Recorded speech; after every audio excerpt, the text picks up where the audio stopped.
السلام عليكم ورحمه الله وبركاته.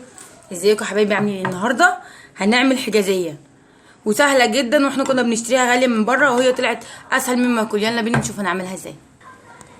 انا عندي 5 كوبايات سميد، حوالي قيمه نص كيلو، وكوبايتين ونص دقيق ابيض. عايزه توازني بينهم ماشي، بس انا بحب السميد اكتر يبقى اعلى من الدقيق. وكوبايه سكر وكوبايه سمنه على زيت.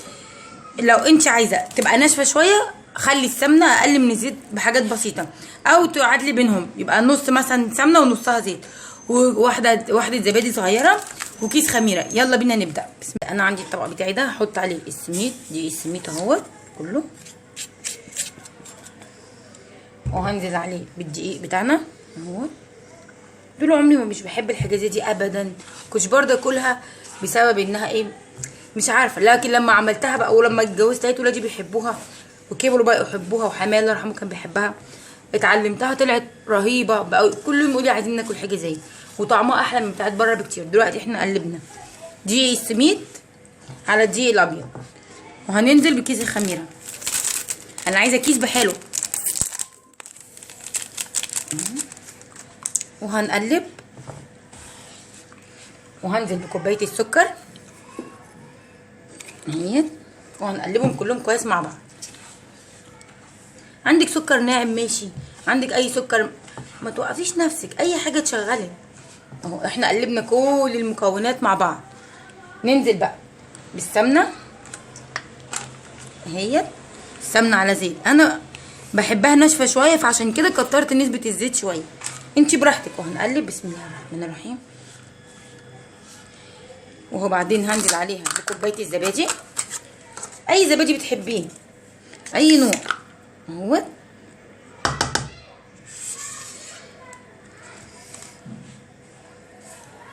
هقلبهم كويس كده مع بعض.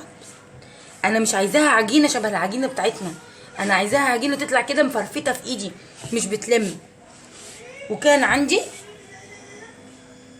كوبايه ميه. انا هنا بقى بحب احط ميه دافيه، ما تحطيش في اي عجين ميه ساقعه، الميه الدافيه افضل. اهي هنزل بيها بسم الله وهقلب. انا عايزاها زي ما قلت لحضرتك عجينه مش متماسكه بتفرفت في ايدي. دلوقتي انا قلبت المكونات، هبدا بقى بايدي. انا مش هعجن، انا هعملها كده بس، انا مش عايزاها زي ما قلت لكم عجينه متماسكه. وقبل ما تبداوا اي حاجه نكون مولعين الفرن على درجه عاليه، يكون سخن معليه عشان يبقى سخن. شايفين بقت عامله ازاي؟ انا عايزاها كده، عامله كده مش عجينه كده زي ما حضراتكم شايفين. قلبتها كلها اهيت وبقت زي ما انا عايزه، عجينه مش متماسكه. انا مش عايزاها، انا عايزاها عجينه مفرفطه كده زي ما حضراتكم شايفين. انا مش عايزاها عجينه متماسكه. دلوقتي العجينه بتاعتنا خلاص زي ما حضراتكم شايفين. انا بقى كده هركنها على جنب شويه عبال ما احضر الحشو. يلا بينا. دلوقتي احنا الحشو بتاعنا عندنا نص كوبايه سكر، كوبايتين سميد، هو كوبايه ونص، وكوبايه ميه، ومعلقه قرفه كبيره. دلوقتي احنا هنحط السكر على السميد اهوت،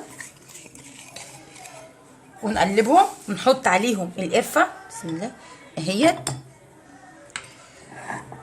ونقلبهم كويس جدا مع بعض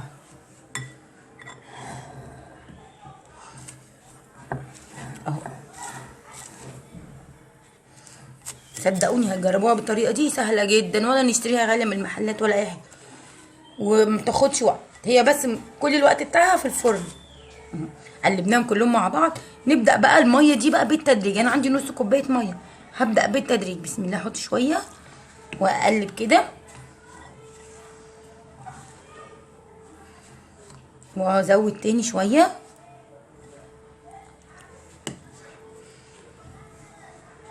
ده الحشو بتاعنا. وبعدين هكمل بقيه الميه.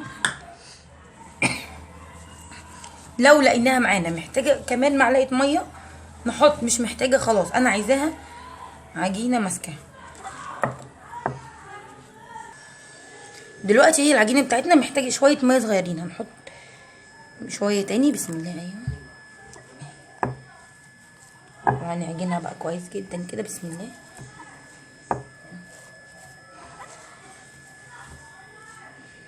كده احنا عايزينها عجينه اهي كده. الحشو بتاعنا ده جاهز، يلا بينا بقى نشوف هنعمل ايه. دلوقتي الحشو بتاعنا اهو جاهز والعجينه بتاعتنا اهي. انا بقى هجيب صينيه اللي هي بتاعت حرف البسبوسه او البيتزا. هجيب العجينه بتاعتي نصها بس اهي كده.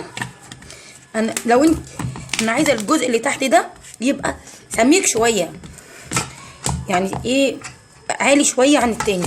احط كده ايوه افردها كده بالراحه اهو. وتعملي حرف صغنن، يعني نص الصينيه طلعي العجينه طلعي منها حرف صغير، بحيث ان انت لما تيجي تحطي الحشو في النص ما يطلعش من الحروف ويتحرق. هاجي هنا احط كمان حته هنا كده. دلوقتي يا حبايبي احنا عملناها اهوت وعملنا حرف صغير زي ما قلت لكم اهو، شايفين؟ هننزل بقى عليها بالحشو. بسم الله الرحمن الرحيم اهوت. ننزل بالحشو بتاعنا كده ونفرده جواها، نوزعه كده بشويش جواها ايوه.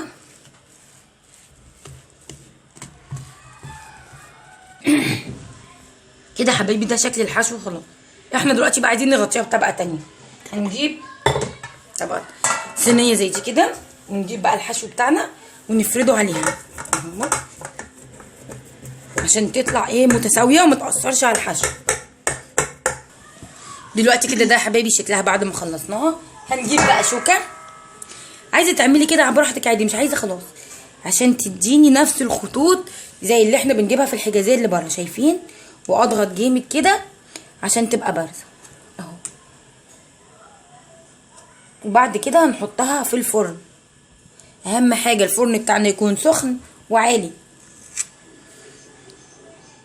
دلوقتي يا حبايبي انا هحطها في الفرن على الشبكه اللي فوق على نار متوسطه مش واطيه، يعني معقوله، لان حطيتها في الفرن. هسيبها بقى من 40 ل 45 50 دقيقه في الفرن. هنروح نبص على الحجازيه بتاعتنا. بسم الله ما شاء الله، الله اكبر، طالعه ايه؟ شايفين يا حبايبي عامله ازاي؟ هنطفي بقى البوتاجاز بتاعنا ونسيبها تهدى شويه. يا حبايبي احنا سيبناها تهدى شويه فهنبدا نقطعها. بسم الله. لسه سخنه شويه. دلوقتي انا ما سبتهاش تخمر، انا مش بحبها تخمر. بسم الله نبدا بقى نقطع كده. بسم الله الرحمن. طلع ريحتها روعه بامانه، هتجربوها هتدعوا لي. بدل ما تشتروها غاليه نجربها في البيت. دي انا عاملاها هنا تخينه شويه، ليه؟ لان انا بحبها كده انا وولادي. انت عايزه ترقيها اقسمي نص العجينه على صينيه زي دي وصينيه اصغر، انت اللي بتتحكمي فيها. بامانه طالعه روعه وريحتها ايه خرافه وحلوه جدا وهتعجب ولادكم. دلوقتي احنا قطعناها اهو. نبدا بقى بسم الله. هوبا.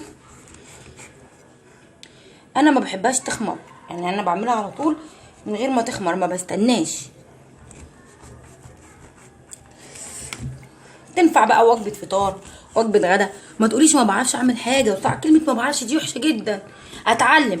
لقيت نفسي خايفه اجرب في كميه قليله. احنا قلنا هنا 5 كوبايات دقيق سميد، لا اجرب كوبايه ونص كوبايه دقيق، نص اقل من ربع المكونات حتى.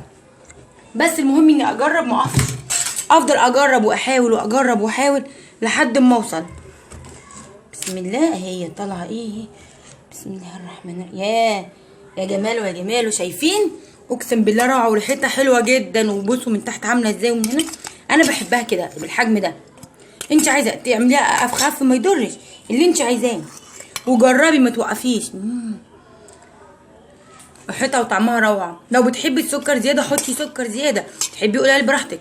بامانه حلوه جدا وما بتاخدش وقت. هي كل مشكلتها في الوقت في الفرن.